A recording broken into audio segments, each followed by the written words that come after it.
오늘은 요한복음 58번째 시간입니다. 13장 1절부터 11절까지에서 배신자를 향한 주님의 사랑과 겸손이라는 제목으로 교제하겠습니다. 우리가 너무나 잘 알고 있는 그 사건입니다. 예수님께서 제자들의 발을 씻기시는 이제 세족식을 해서 지금도 어떤 교회에는 1년에 한 번씩 한두 번씩 이 세족식을 행하는 그런 교회도 있다고 합니다. 실제로 그냥 이거를 그냥 듣는 것하고 또 다른 성도님들의 발을 씻기는 건 또 다른 문제인 것 같습니다. 장단점이 있겠지만 한 번도 해보지 않는 것하고 또 해보는 것은 차이가 좀 있을 거라 생각하는데, 또 이것이 계속되면은 또 여러 가지 폐단도 있을 것 같습니다. 그리고 이 주님께서 제자들의 발을 씻기실 때 가룟 유다의 발도 씻겨 주셨습니까? 잘 모르겠습니까? 지금 예수님께서 모든 제자들의 발을 씻겨 주십니다. 마지막 이제 12장에서 공적인 주님의 대중들을 향한 말씀 설교는 끝이 나고, 이제 13장부터 16장까지는 흔히 이제 다락방 설교라고 불리는 말씀이 지금 요한복음에 기록되어 있고, 공관복음서 마태, 마가, 누가에는 기록되지 않았습니다.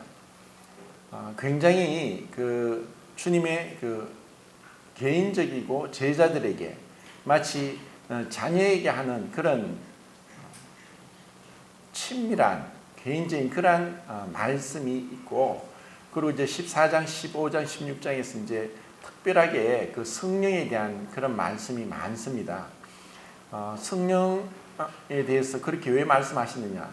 이제 주님께서 떠나가시기 전에 이 제자들에게 이런 말씀을 꼭 하셔야 될 말씀을 하고 계시는 거죠.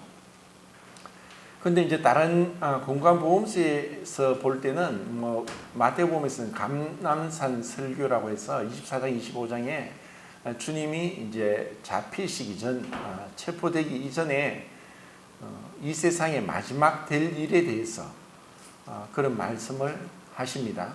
그리고 이제 곧 예루살렘에게 어떤 일이 있을지 이런 이제 말씀을 하셨는 것에 반해서 요한복음에서는 완전히 다른 앞에서 말씀하지 않았던 것을 지금 우리에게 보여주고 있습니다. 특별하게 가룟 유다에 대해서 유다가 예수님을 파는 그러한 장면을 이제 자세하게 우리에게 보여주고 있는데, 제가 이제 이 말씀을 몇 번이나 교제했습니다. 예수님께서 가룟 유다를 왜 제자로 선택했는가? 이제 기억나시는지 모르겠지만 7가지죠. 예수님이 어떤 분인가를 이제 여기서 4가지를 알 수 있고, 그리고 가룟 유다를 통해서 죄에 대해서 3가지를 알 수 있다라고 말씀을 드렸습니다. 이런 이제 말씀들을 제가 계속 이번에 다시 한번 곰곰이 묵상을 하면서 가룟 유다에 대한 측은한 마음, 왜 그렇게 했을까? 왜 이렇게밖에 못했을까? 그런 마음들이 계속 들었어요. 그리고 정말 끔찍한 말씀이죠. 차라리 태어나지 않았으면 좋았을 뻔했다. 이것보다 더 무서운 말씀이 있을까요? 차라리 태어나지 않았으면 좋았을 것. 왜 가룟 유다는 그런 끔찍한 선택을 했을까요? 단순히 2000년 전에 예수님을 팔았던 그 가룟 유다가 그냥 역사 속에 묻혔고 또 더 이상 우리가 이것에 대해서 별로 관심을 갖거나 깊이 생각할 그런 가치가 없는 것일까? 우리와는 무관하고 더 이상 가룟 유다에 대해서 왜 그렇게 집요하게 그렇게 생각을 할 것이 무엇인가 라고 이렇게 반문하실 수도 있을 것입니다. 그런데 성경에서 기록된 것은 고린도전서의 말씀처럼 우리의 교훈을 위해서 기록했고, 그리고 역사는 반복된다는, 믿지 않는 자들도 그렇게 얘기하듯이 역사는 반복되는데 이와 같은 똑같은 일은 아니지만 이와 같은 비슷한 이런 성격의 일들은 계속 일어나고 있고, 또 인간 세상에서 인간 세상을 흔히 통속적인 소설이나 드라마의 제목처럼 사랑과 배신의 계절 이런 통속적인 그런 그 소설 있지 않습니까? 그것처럼 우리 인간 세상에는 그 사랑과 배신이 끊임없이 교차되고 있는 것이 인간 세상사가 아닌가, 그렇게 생각할 때 지금 이 가룟 유다를 우리는 생각하게 되고, 그리고 이것을 나름대로 제가 생각하면서 어떤 부분에서 안타깝고 측은했냐 하면은 우리가 지금 살아가는 하루하루의 삶들은 사실 그 선택의 과정입니다. 그래서 그 선택의 과정이 어떤 선택은 그냥 쉽게 그냥 별 문제 없이 이럴 수도 있고 저럴 수도 있고, 만약에 내가 차를 잘못 탔다, 버스를 잘못 탔으면은 내려서 다시 타면 될 문제입니다. 근데 그렇지 않고 어떤 결정적인 미래의 어떤 중요한 문제를 결정하는 데 있어서 얼마나 신중하고 기도하고 주님께 엎드리고 하는가. 그런데 많은 사람들은, 심지어 믿는 그리스도인조차도 정말 중요한 문제가 있을 때 그 중요한 문제를 두고 너무 쉽게 판단하고 결정하는 수도 있다는 거죠. 분명히 이제 하나님께서는 사람의 걸음을 정하시고 그 길을 기뻐하시고, 사람이 마음으로 계획할지라도 그 걸음을 인도하신 분은 하나님이시라고 했습니다. 그런 것을 우리는 알게 되지만 가룟 유다가 이렇게 너무나 어리석고 역사에 남을, 인류의 역사상 가장 그 악인의 역을 감당할 수밖에 없었던 이유가 무엇일까? 다만 우리를 그를 생각할 필요도 없고 동정할 필요도 없는, 나와는 상관없는 자인가? 라고 우리가 생각해서는 안 됩니다. 가룟 유다가 그렇게 행동한 것에 대해서는 그러면은 왜 주님께서 가룟 유다를 막으시지 않았나? 가룟 유다에게 좀 더 설득하고 가르쳐 주시고 그렇게 하셨으면은 가룟 유다가 이렇게까지 악인의 역을 감당하지 않아도 되지 않았겠는가라는 이제 생각도 했습니다. 근데 정말 주님께서 가룟 유다를 그냥 이렇게 악인의 역을 감당하도록 내버려 두셨는가? 자칫 오해하면은 주님이 그렇게 제자로 선택했는데 왜 이제 와서 가룟 유다를 그렇게 심판하실 수 있습니까? 라고 우리는 그 책임을 오히려 주님께 전가할 수 있는 이런 어리석은 생각도 할 수 있습니다. 어쩌면 믿지 않는 사람들이 이런 부분에서 깊이 생각도 하지 않습니다. 그런데 조금이라도 생각하면서 이 복음을 거절하는 사람 중에는 예수님 참 이상하다, 왜 제자로 선택해 놓고 그 제자가 자기를 배반했다고 그를 또 차라리 태어나지 않은 것만 못하다고 그렇게 또 심판까지 하시는가?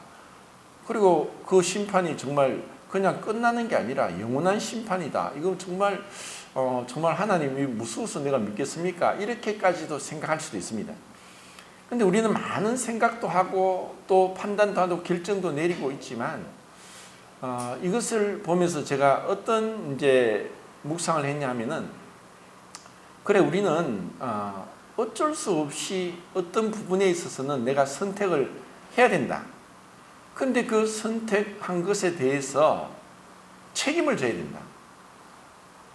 이것이 우리의 개인적인 인격이고 하나님께서 우리를 도덕적인 책임을 지는 존재로 만들었다는 거죠. 이것이 다른 짐승과는 다른 거예요. 그들은 본능적으로 행동하는 거예요. 만약에 하나님께서 우리에게 영혼을 주시고 하나님의 형상과 모양대로 창조하시고 또 도덕적인 책임감 그것을 주시지 않았다면 우리는 그 행위에 대한 어떤 판단, 심판도 받지 않아도 된다는 거죠. 그런데 주님은 우리에게 이런 그 도덕적인 판단을 할 수 있도록 하셨고 그것에 대해서는 누가 대신 책임지지도 않고 자기가 결정한 것에 대한 책임을 지도록 하셨다는 거예요. 이것은 다르게 얘기하면은 우리가 살아가면서 어떤 일들을 결정할 때 얼마나 주님 은혜를 구하고 기도하고 주님 앞에 주님의 그 발걸음을 인도해 달라고 그렇게 하는가. 그런데 정작 우리 인생은 그러지 못합니다. 이것은 그 이스라엘의 위대한 왕, 성군 다윗을 보더라도 그렇습니다. 다윗이 정말 하나님 앞에 간절하게 기도했고 노래했던 이유 중에 하나는 고난을 당했기 때문입니다. 고난을 당하니까 정말 앞이 캄캄하고 이 터널이 언제 끝이 날지도 알지 못하고 또 좌우로 자기를 도와줄 사람도 없고 피난처도 없고 어떠한 다른 길도 없고 어떤 해결책도 없고 사실 그 시편에서 계속 그렇게 노래합니다. 이것을 보면은 흔히 비탄시, 한탄시 해서 어떤 가장 깊은 인간의 절망 가운데 들어간 그런 한 사람을 우리는 볼 수 있습니다. 그런데 그런 고난 가운데서 그가 찾은 길은 있죠. 그게 바로 하늘을 바라본 거고 하나님께 기도한 거고 하나님을 향해서 도움을 구했다는 것이죠.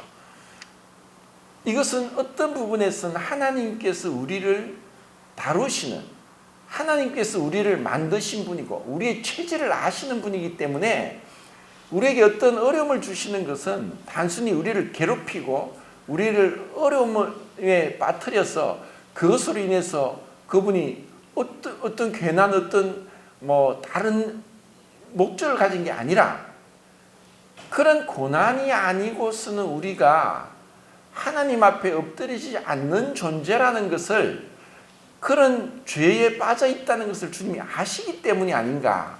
그래서 고난받은 것이 내게 유익이라. 내가 고난받음으로 인해서 주의 말씀을 배우게 되었나이다 라는 고백을 하는 거예요. 그러니까 하나님은 그분의 행하시는 이 우주 만물을 운행하시고 또 우리 각각의 이 수많은 사람들의 그들의 입장에서 그들에게 맞는 교훈을 하시고 또 고난을 통해 교육하시고 그분이 인도하시는 이거는 정말 전능하신 하나님, 전지하신 하나님이 아니면 불가능하다는 거죠.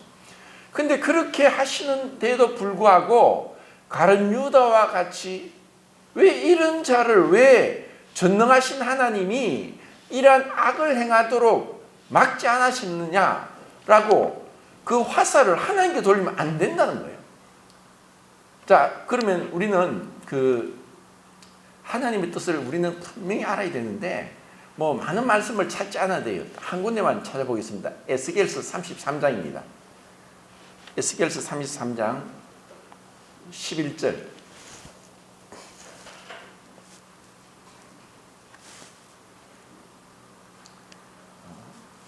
같이 한 목소리로 33장 에스겔서 33장 11절을 읽겠습니다. 시작.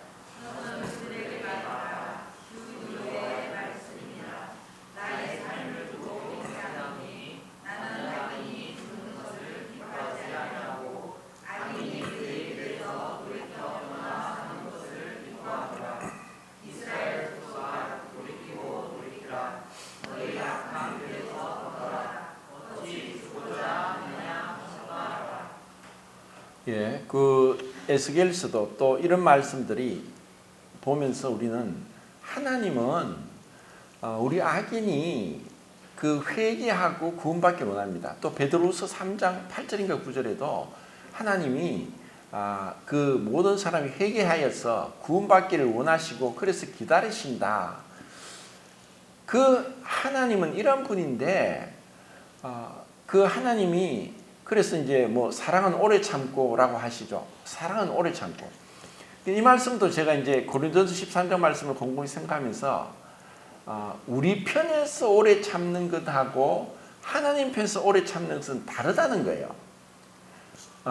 우리는 그 오래 참는 것이 왜 우리는 오래 참느냐 하면은 오래 참지 않으면 우리가 분노대로 우리의 어떤 그 더러운 성질대로 행하기 때문에 사단이 나요. 그거는 사단이 나죠. 사단이 좋아하는 겁니다.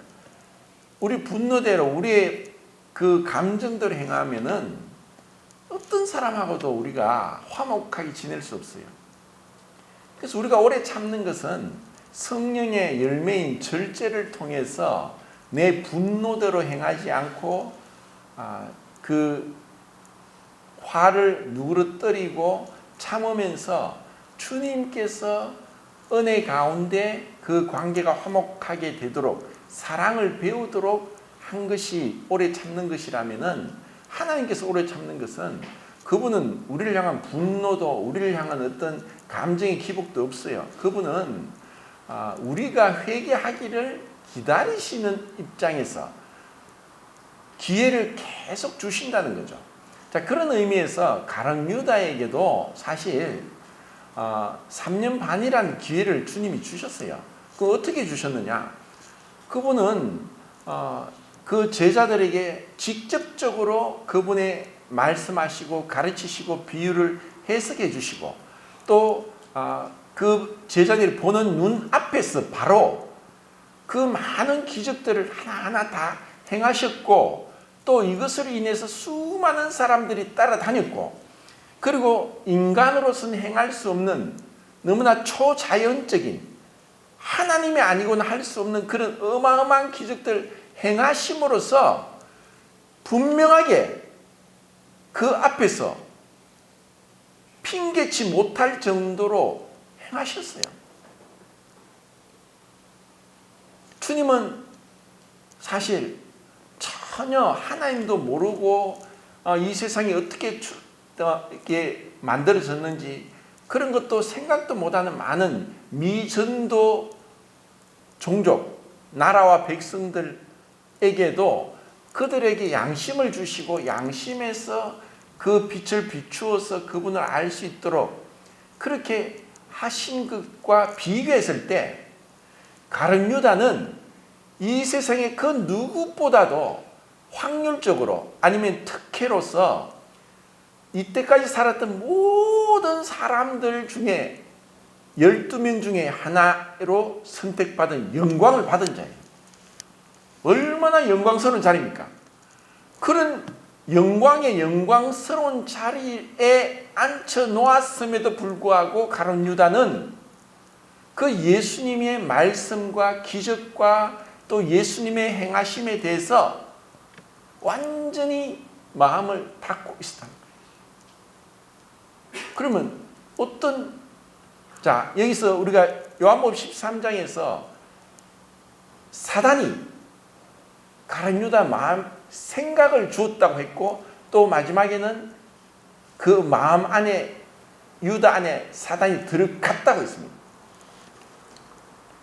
자, 제가 이전에 여러 번 경험하면서 축사 사역을 할 때 눈으로는 보이지 않지만 이 영적인 존재인 마귀가 있다는 것을 분명히 알고 목소리로도 또 눈빛을 통해서도 하는 행동을 통해서도 하는 말을 통해서도 귀신이 들어갔을 때와 나갔을 때가 분명히 차이가 나고 또 어떻게 되는 이것을 제가 경험을 하면서 이 마귀라는 존재는 거짓의 압이다. 끊임없이 거짓말한다. 그 입에서는 절대로 참말 나오지 않는다. 그리고 하나님을 안다.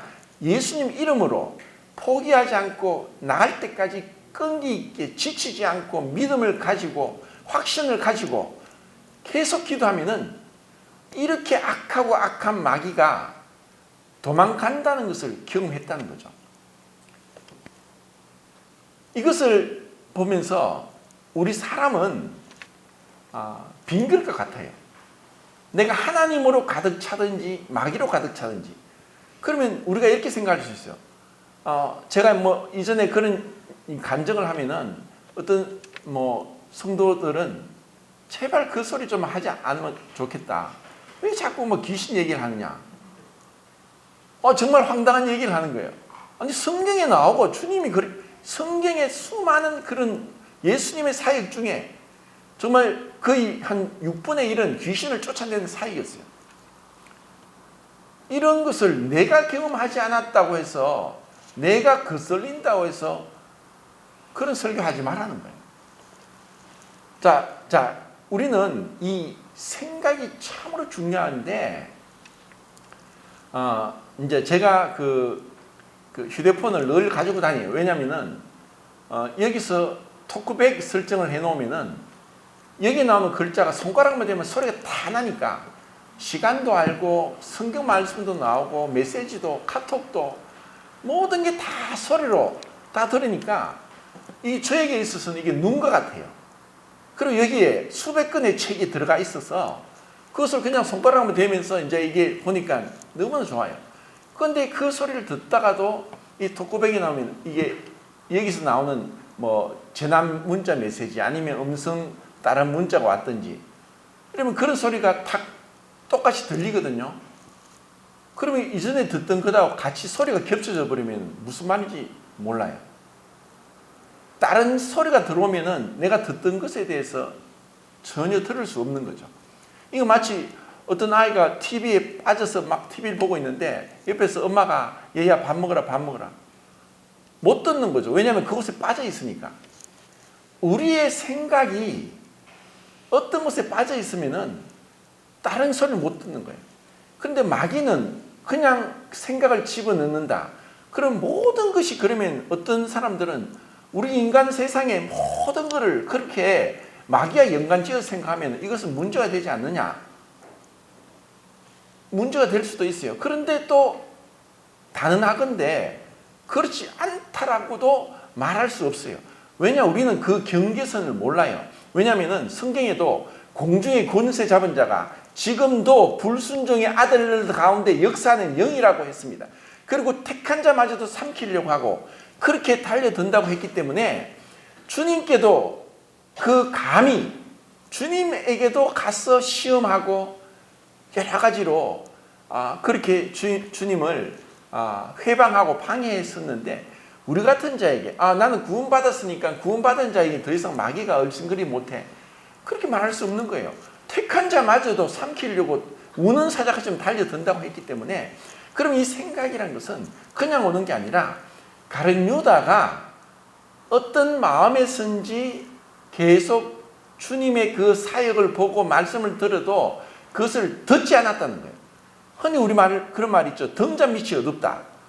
바로 밑에 있는데도 바로 앞에서 들어도 자기 생각에 사로잡히면 그 소리가 안 들어오는 거예요. 그는 뭔가 모르게 가룟 유다는 자기의 생각에 사로잡혀 있었어요. 주님 말씀을 그것을 보았지만 들었지만 경험했지만 주님을 외모로 판단했든지 아니 왜 저렇게밖에 안 돼? 왜 저렇게 모습이 초라해? 왜 예수님은 저렇게 돈이 없어? 왜 권력이 없어? 왜 사람들에게 저렇게 연약한 모습일까? 가룟 유다에겐 수많은 갈등과 의문과 그 말할 수 없는 그런 고민 속에 들어가 있었다고 생각할 수 있어요. 마귀는 하나님이 우리를 보듯이 마귀도 어느 정도 우리의 생각을 알고 있고 생각을 집어넣을 수도 있고 우리 몸이 아프게 할 수도 있고 또 때로는 이 태풍이 일어나게 하고 재난이 일어나게 하고 다른 이방 나라가 일어나서 그 나라를 치게 하기도 하는 우리가 가히 상상하지 못할 어마어마한 능력을 가지고 있는 존재라는 거예요. 그래서 제가 이전에 그 축사 사역을 할 때 경험했던 걸로는 마귀가 그냥 들어가지 않아요.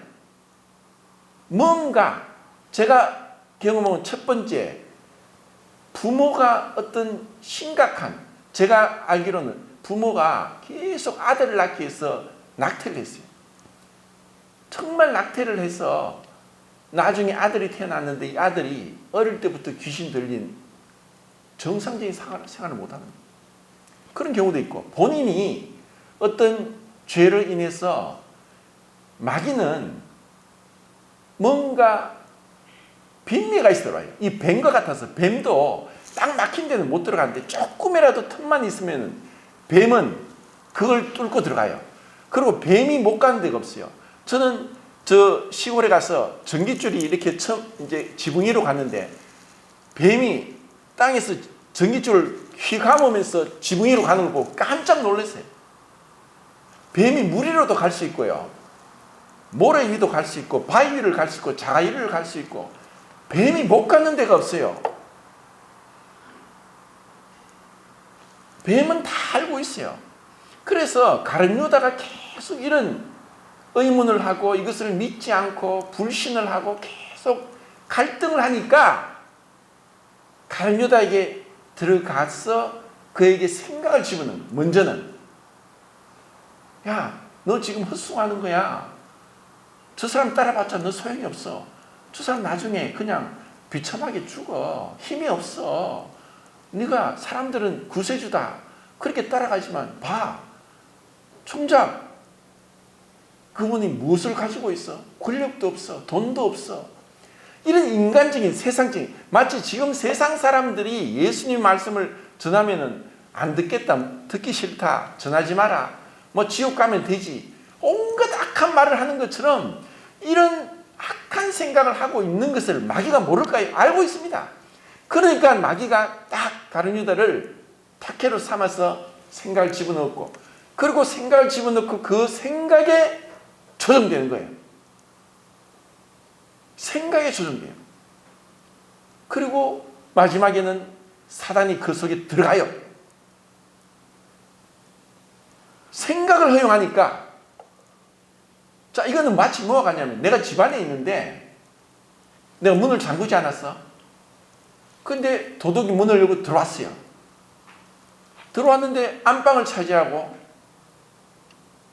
나를 죽이려고 칼을 휘두르고 쫓아내는 것처럼 강도예요. 도둑이에요. 마귀는. 우리 인생은 하나님을 믿든가 하나님을 믿지 않아서 마귀에게 종노를 하는 것 둘 중에 하나지, 우리 인생은 내가 아니. 내 인생은 나의 것이다. 착각입니다. 그런 자들은 결국 자기가 그렇게 믿지 않음으로 인해서 그것에 대한 책임을 져야 되는 거예요. 자, 가룟 유다가 이렇게 했을 때 제가 이제 또 한편으로는 이런 생각도 있습니다. 정말 가룟 유다가 예수님을 믿지 못하고 예수님을 외모로 판단하고 불신했다면은 12명의 동거인 제자들, 같은 제자, 사도, 같은 동거동락하는 자들이 있지 않습니까? 그럼 얘기를 할 수 있었을 건데, 야, 내가 볼 때는 예수님이 정말 구세주 같다는 생각이 안 드는데,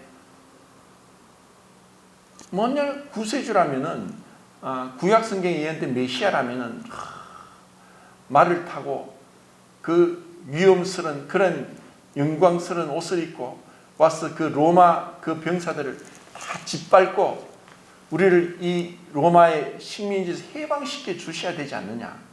하나님이라면 그렇게 하셔야 되는데 왜 저렇게 힘이 없이 정말 연약한 모습으로 로마 그 군병들과 그들 가운데 피해 다니면서 저렇게 자꾸 그렇게 하셔야 되느냐 하고 어떤 마음에 있는 갈등을 다른 제자들과 나눌 수도 있었을 것인데 그렇지 않았다. 철저히 가룟 유다 혼자 했어요. 그래서 다른 제자들이 가룟 유다를 절대로 몰랐던 거예요. 그가 무슨 생각을 하는지. 왜? 우리는 마음에 가득한 것을 말로 하는데 말로 하지 않으면 그 사람이 어떤지 전혀 몰라요. 어떤 사람인지 모른다는 거죠. 그렇기 때문에 우리에게는 잠언에도 그 27장 말씀이죠. 원수의 자주 입맞춤은 관계에서 나온 것이나 친구의 통책은 충성에서 말미암았다. 우리는 내가 내 자신의 모습을 못 봐요. 나는 거울을 통해야 내 얼굴을 봐요. 그러니까 저는 거울을 봐도 안 보이니까 저희 거울은 저희 자매입니다. 제 아침에도 저희에게 내 얼굴에 뭐 묻은 게 없나 뭐 이렇게 물었는데 옆에서 나에게 내 얼굴을 보는 게 아니라 내 행동도 지적해주고 그래서 뭐 당신 이렇게 할 때 좀 뭐 이런 버릇이 있는데 그게 좀 오해가 될 수 있고 또 별로 보기가 안 좋으니까 이러면 고치면 좋겠다. 서로 충고하고 이렇게 해서 사실 우리에게는 혼자서 어떤 결정을 하는 것이 다 옳다고 생각하지만 잘못될 수도 있다는 것. 왜냐하면 우리는 그런 불완전한 자이기 때문에 우리의 생각을 공유하면서 바른가? 이게 내 판단이 옳은가? 돌다리도 두들겨 보고 걷느라는 속담처럼 그렇게 해서 어떤 결정을 해야 되는데 가룟은 철저히 혼자 했어요. 그래서 사실 우리에게는 누군가 나에게 조언을 해주고 권면을 하고 그런 것을 들을 수 있는 사람이 있어야 되고 그게 없이 우리는 나름대로 그것에 대해서 얘기를 깊이 하려고 하잖아요. 왜냐하면 괜히 했다가 좋은 소리 못 들으니까 그래 뭐 네가 알아서 해라. 뭐 아이들이 부모가 야 너 이렇게 간섭하면 아우 내가 알아서 한다. 내가 알아서 한다. 그러지만 우리가 알아서 합니까? 못하는 거예요. 그래서 우리는 이런 교제가 필요한 거예요. 그 교제는 그 가정에서도 교제가 있어야 되고 그리고 교회 안에서도 교제가 있어야 돼요. 사회에서 교제는 그 철저하게 그 주고받는 그 관계로 이익적인 관계가 있지만 가정과 교회는 어떤 이익적인 관계가 아니라 진정으로 충고하고 권면하고 그런 권면을 받아들이고 하면서 우리의 인격적인 변화 그리고 내 어떤 삶의 어떤 습관들 이러한 것들을 고쳐나가고 바로 찾기 위해서 철저하게 중요한 것이 바로 이 교제라는 거예요. 그래서 가룟 유다는 이런 교제가 없었던 거예요. 이게 안타깝죠. 그래서 이제 먼저는 그 예수님께서 첫 번째 예수님의 그 전제하신 가룟 유다가 자기를 팔 것을 이미 알고 계신 분이다. 두 번째 그분의 그 순종하심. 그분이 가룟 유다를 선택한 것은 시편 49편 말씀 아버지 말씀에 순종해서 그 말씀이 성취되고 이루어지기 위해서 예수님은 순종하셨다는 거예요. 세 번째, 그분의 무지하심. 가룟 유다가 바로 옆에 예수님을 지켜보았음에도 그가 은 30을 그 대제사장에 던져주면서 내가 무지한 피를 팔았다 라고 양심 고백을 하도록 했다는 것. 누구든지 우리 인간은 가까이 가면 냄새가 나는 자요, 허물이 있는 자요, 허물이 없는 사람이 없어요. 그런데 예수님은 가장 가까이 갔던 그 가룟 유다의 입을 통해서 또 무죄한 분이라는 것을 증명을 받으셨다는 거예요. 네 번째가 그분의 사랑. 자기를 팔자임에도 불구하고 예수님은 그 가룟 유다를 끝까지 사랑했어요. 끝까지 사랑했어요. 그 가룟 유다를 자신을 배신할 자인데 그 배신할 자를 향해서 그분은 조금의 마음의 불편함과 정오나 원한과 이런 것이 없었다는 거예요. 자, 사랑이란 우리 인간은 과거에 저 사람이 어떻게 했고 어떤 사람이랑 기준에서 사랑해요. 만약에 우리가 미래에 저 사람이 어떻게 될 것을 안다면은 우리는 어떤 누구도 사랑할 수 없을 거예요. 왜? 우리 인간은 변하니까. 우리 인간은 배은망덕이 뭔지를 알고 있는 자입니다. 자, 여기서 그 주님의 사랑을 얘기하기 전에 먼저 순종에 대해서 한번 말씀드리겠습니다. 예수님이 오신 것은 내 뜻을 이루기 위함이 아니라 아버지 뜻을 이루기 왔다. 아버지 말씀, 내 말은 아버지 말씀이다. 아버지 뜻을 이루기 왔다. 철저하게 순종적인 모습을 보여요. 자, 이것이 제가 이제 어떤 얘기를 듣게 됐는데 참 감동적인 얘기를 들으면서 제가 부끄러움이 있었어요. 저 영미권의 어떤 젊은 청년이 성경을 읽다가 내가 평신도 선교사가 되겠다 하는 이 마음이 들었어요. 그런데 사실 이제 그 어떤 교파교에서는 어떤 자격이 주어져야 선교사가 되지 우리처럼 내가 선교사는 안 했으면 한다고 인정되는 게 아니에요. 그런데 자기가 워낙 그렇게 하니까 그 목사님이 그래 알겠다. 너 한번 면접을 볼 테니까 한겨울에 3시까지 우리 집에 오너라. 면접을 보고 통과되면은 선교위원회 얘기해서 선교사로 추천해 주겠다 했어요. 그래서 한겨울에 3시에 갔어요. 아무리 문을 두드려도 문을 열어주지 않아요.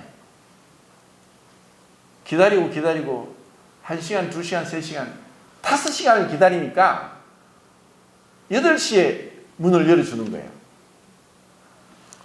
기가 막히죠. 한겨울에 그 추운 데서 5시간을 기다렸어요. 그런 안에 들어가니까 딱 2가지 질문을 했어요. 한 가지는 브레드, 철자가 무엇이냐?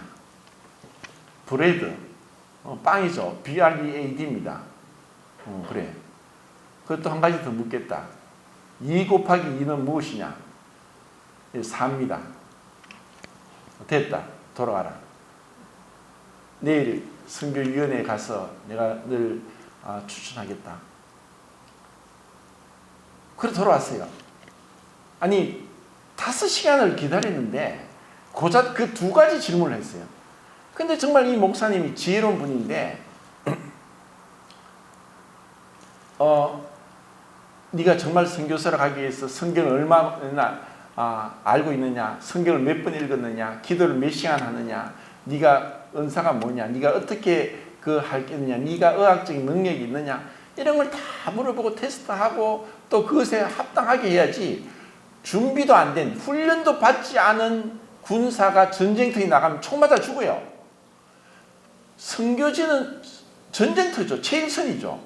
그 준비가 된 걸 해야 되는데, 아니 고갓 그런 말도 안 되는 초등학생 1학년도 아는 그런 질문을 했다고 해요. 그래서 그냥 면접이 됐다고 하는 거예요. 그래서 그 다음날 선교위원들 앞에 가서 이 목사님이 이 젊은 청년을 소개했어요. 이 청년은 선교사로서 자격이 갖춰졌습니다. 자기 부인을 알고 자기를 절제할 줄 알고 또 인내가 무엇인지 겸손이 무엇인지를 아는 청년입니다. 그래서 이 청년을 선교사로 추천합니다. 제가 그것을 읽으면서 참 부끄러워지더라고요. 우리가 주님을 믿습니다. 그것이 단순히 지식적인 차원에서 내가 그건 안다고 주님을 아는 게 아니에요. 주님을 믿고 아는 건 주님의 모습을 따라가는 거예요. 전에 우리 모임의 최초의 선교사고 또 우리나라 최초의 기독교 교회사 중에 최초의 선교사가 우리 모임에서 나왔어요. 김성준 형제님이에요. 브라질의 그 지역 이름이 뭐죠? 아마존의 밀림에 선교사로 가기 전에 선교사 테스트를 하는 거예요.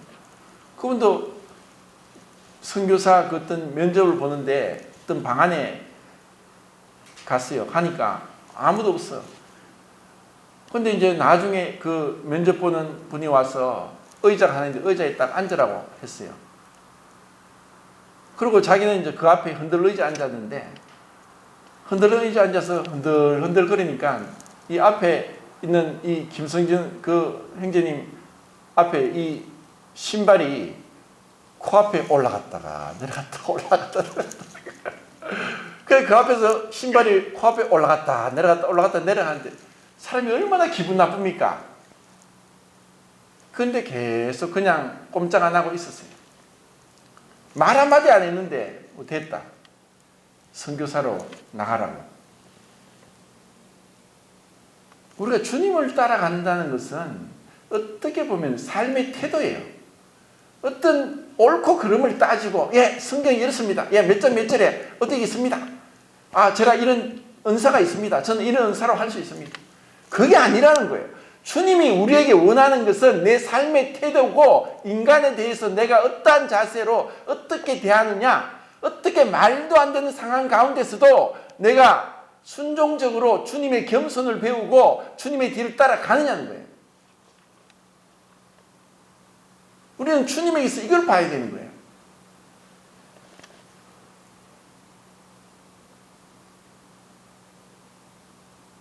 우리가 얼마나 불순종하는 자냐.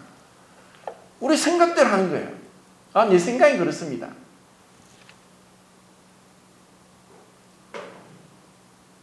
주님은 지금 몇 시간 뒤면은 체포돼요. 가장 어두운 그 밤, 주님은 다 알고 계시죠. 그런데 그때에 주님이 행하신 것이 제자들의 팔을 씻기는 거예요.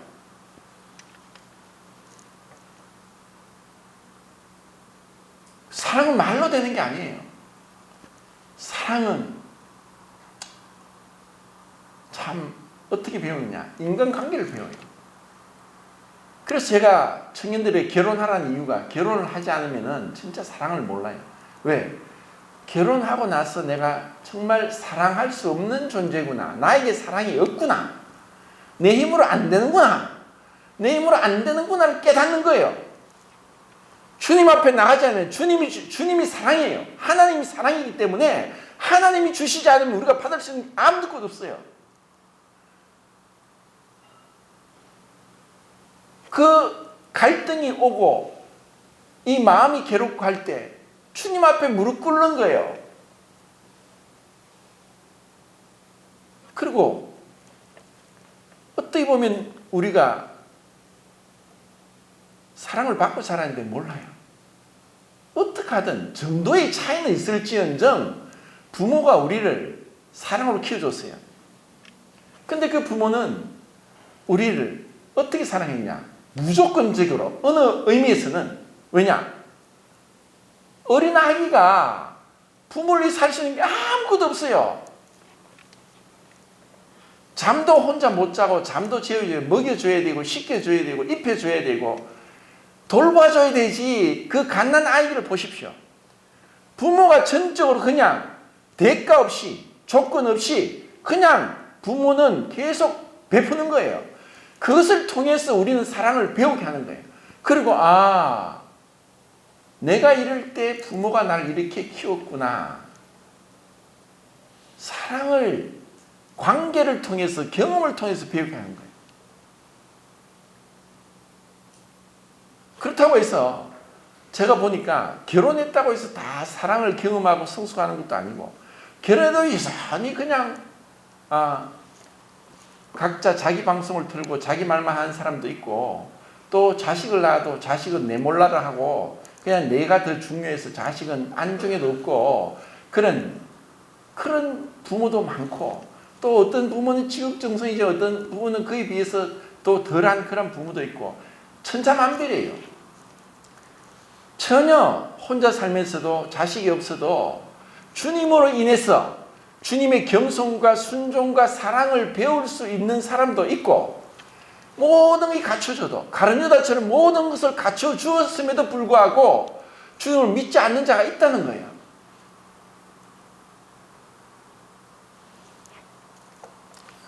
주님께서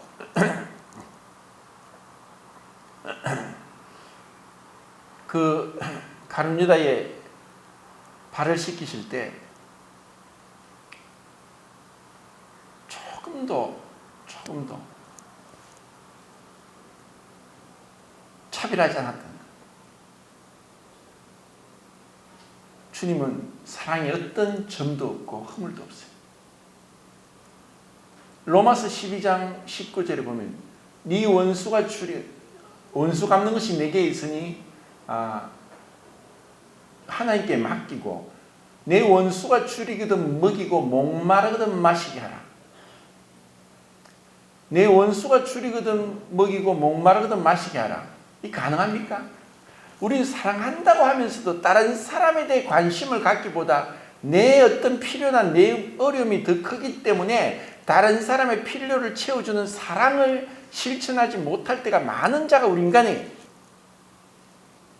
왜?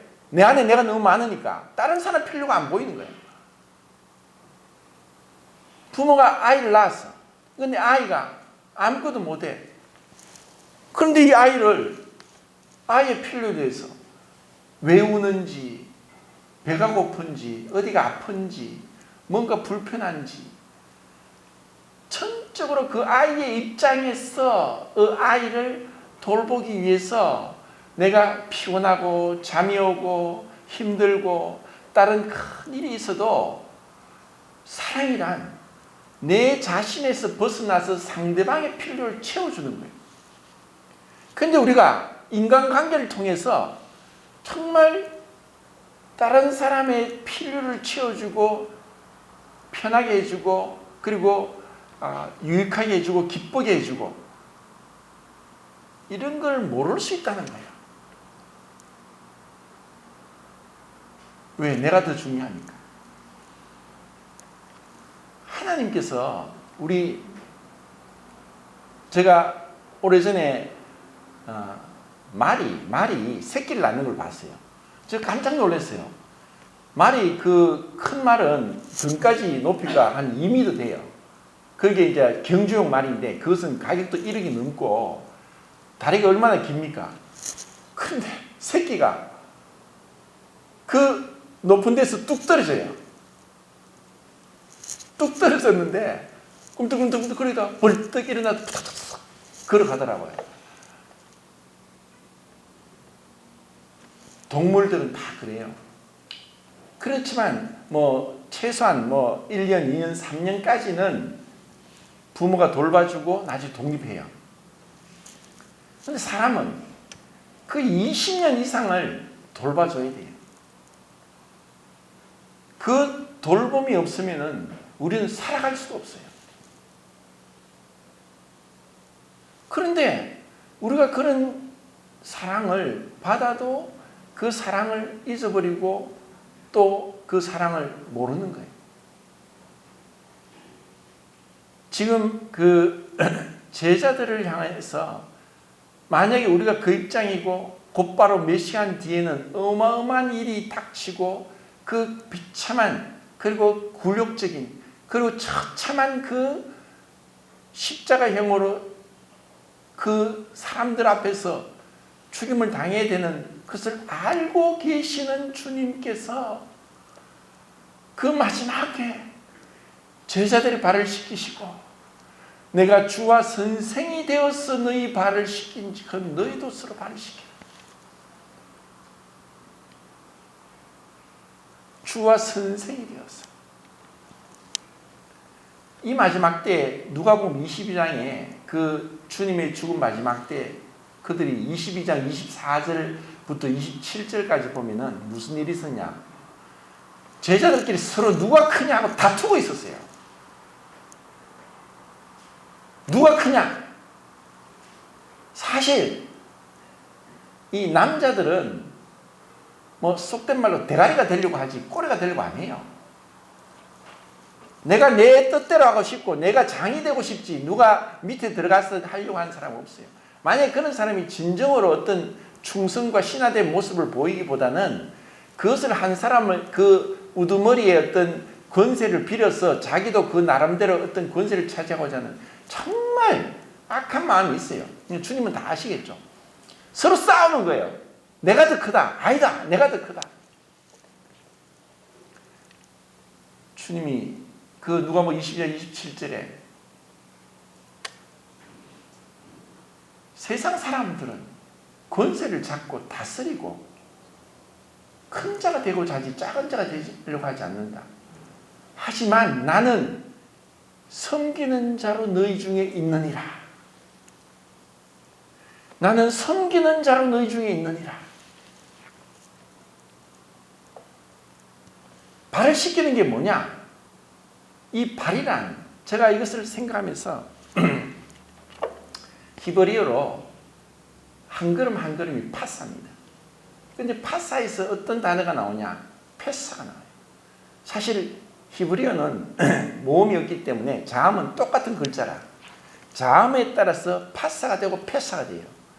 파사는 한 걸음 한 걸음이고 페사는 반역이에요. 우리 인간은 반역자예요.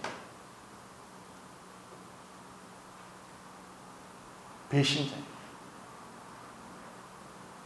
하나님이 다 주셨는데 하나님이 다 주셨는데도 하나님 앞에서 우리가 그 고마움, 감사함, 그분 앞에 굴복되기를 싫어하는 게 내 뜻을 세우고 내 생각이 이렇습니다.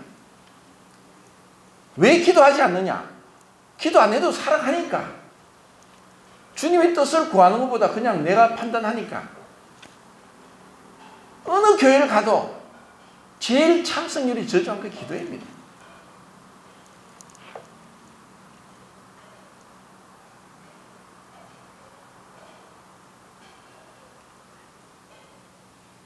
주님은 이런 우리 모습을 알고 계십니다. 발을 씻겨줘라.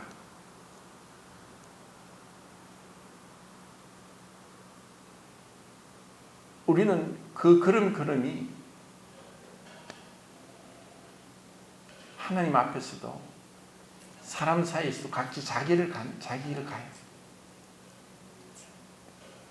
근데 정말 내가 주님처럼 그 냄새나는 발을 깨끗하게 씻겨주고자 하는 그 마음, 또 그런 것을 내가 인내할 수 있고 또 말씀에 순종해서 그렇게 하고자 하는 그런 마음이 있느냐? 이런 게 없고도 우리 인간은 1년에 한 번씩 우리 교회는 세족식을 합니다 하고 하면서 세족식을 했다고 하는 것으로 자랑하고 떠벌릴 수도 있어요. 주님이 그걸 아시기 때문에 이 세족식을 교회의 한 예식으로 주지 않았던 거예요. 우리가 마음이 없이도 할 수 있어요. 마음은 없는데 행동은 할 수 있어요. 그게 다가 아니라는 거죠. 정말 주님 앞에 그 의미가 뭐냐? 사랑은 허물을 덮어준다. 근데 이게 참 쉬운 게 아니에요.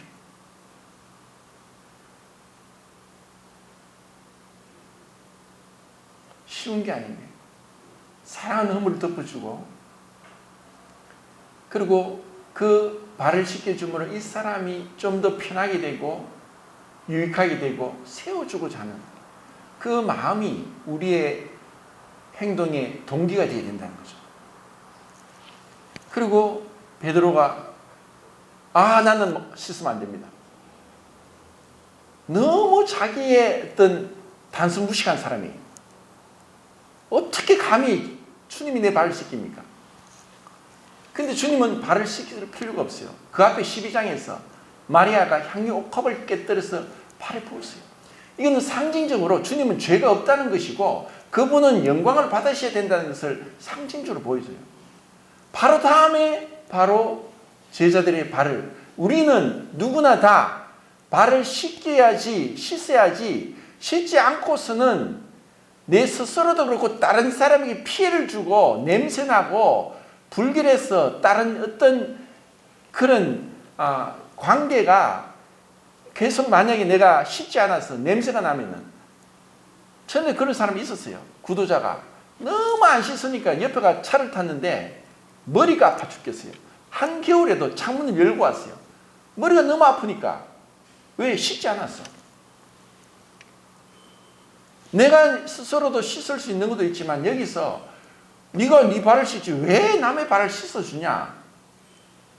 우리는 이런 삶에 있어서 내가 스스로도 잘못한 게 뭔지도 모르고 내가 잘났다고 살아갈 수 있는 존재라는 거예요. 근데 그것을 사랑으로 부모가 어린 아기를 키우는데 똥오줌을 쌌어요. 그러면은 그것을 기저귀도 갈고 씻겨주고 부모가 하지 누가 합니까? 근데 그걸 그냥 내버려 둡니까?